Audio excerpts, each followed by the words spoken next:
nakyaliddeko ku Lugonvu. Omwana wa tata, omwana mama. Omanyi okukolayo akantu kufuusa okukola akantu mu ggwanga. Akantu kafuusa akantu. Ate akantu munnange kafaanana ffe ayeevayo ne tugamba nti bannange ffe tuli bakozi ba kantu. Waliwo n'abalabika nga batakola kantu nga nabakola kantu. Omanyi obulamu buli bwe buti. Bw'olaba nga waliwo omusumba ennyo gwe jangu nga kritiikibwa abasumba. Tojjira mu layini yaabwe. Kati gwe jangu ng'alaba ebibi byabwe. Kakati kituufu Lugonvu abadde mu ddwaliro. Era Lugonvu ava mu ssajjale. Era eyo ssajjale yaakuna. Kakati ekisooka jjo twabadde wa Lugonvu abunza abantu balinga basatu abaakubye amasimu. Nga babuuza oba mulamu nga teye gwe babuuza. Nga wala bagenda maaso mubika ku social media. Yabuuza yennyini omulwadde. Nga wala abatandise kampeni y'omubika. Naye nga abamubika bayina school of thought y'omuntu gye bazimbirako. Era ng'oli ekifaananyi kye yasiigidde abantu nti Lugonvu muloge.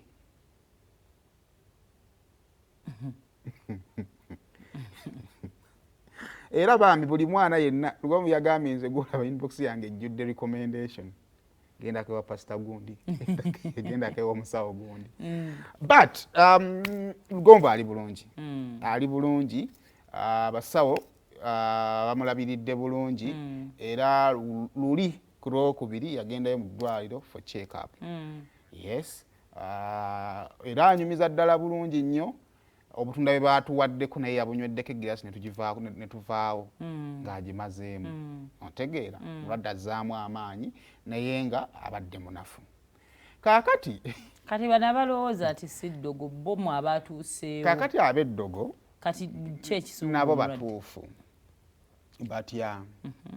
Mu nsi gye tuwangaalira hafi bw'okulaakulana kirowoozebwa nti Sayima agenda nnyiiga.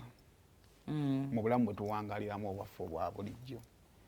Era kirowoozebwa nti buli hafi gy'akoma okwambuka baali nabo batandika okumunooma. Era hafi bw'olwalira wano emikisa gy'eddogo mingi. Era nga kirowoozebwa nti b'okola nawe baagala okukulwana ove w'okola ki? Wendi. Ne munaye ate Lugonvu ye yeekozesa teri mukozi asobola loga mukama we.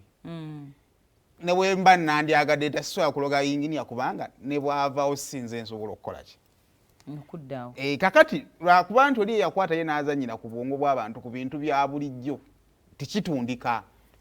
Oli wagamba nti bannamawulire banne bamuloze naye nga munnamawulire kyagenda okuloga Lugonvu akola ku media house. Bamuloga ave ku ttaka eryo kwe yateeka essomero. Kale olaba era n'agamba nti ettaka lyesima lya ku kyalo yazimba ku kyalo gye bamuzaala. Lugonvu agamba ettaka we yazimba essomero it is 50 kilometers. Okay, thing is abantu ab'ensaala gye bali ng'olina nakyo omukoze era ng'asobola okukola kyakoze naye ekituufu kati wano kyo ekisumbwa Lugonvu. Kale eddogo tulise wabbali abalogo wano temuyinaawo ameeza. Alina complications ze and in Uganda amalwaliro si bizimbe.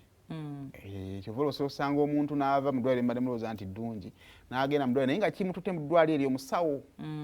Oba ontegeera. Amalwaliro it is beyond ebizimbe nekidda ne maki ne malwaliro. So ndowooza abadde agenda ng'ayita mu series operations ezo. Maybe nezitabeera successful oba ne wabaawo ebitakola ki? Ebitegenze bulungi. Wabula ate n'ekyokubiri. Ono abadde bagamba waki alaga success ye. Naye mu byonna Lugonvu is okay. He's okay, he's doing good right now.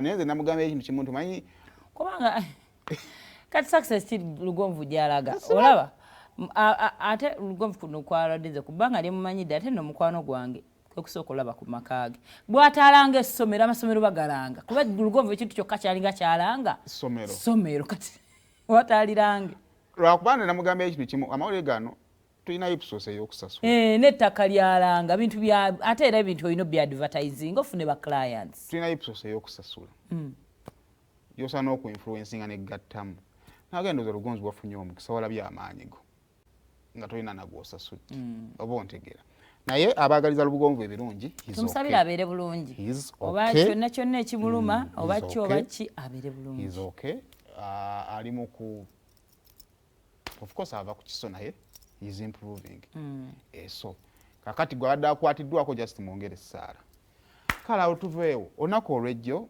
famire y'omukulu Joseph Tamale emirundi Syria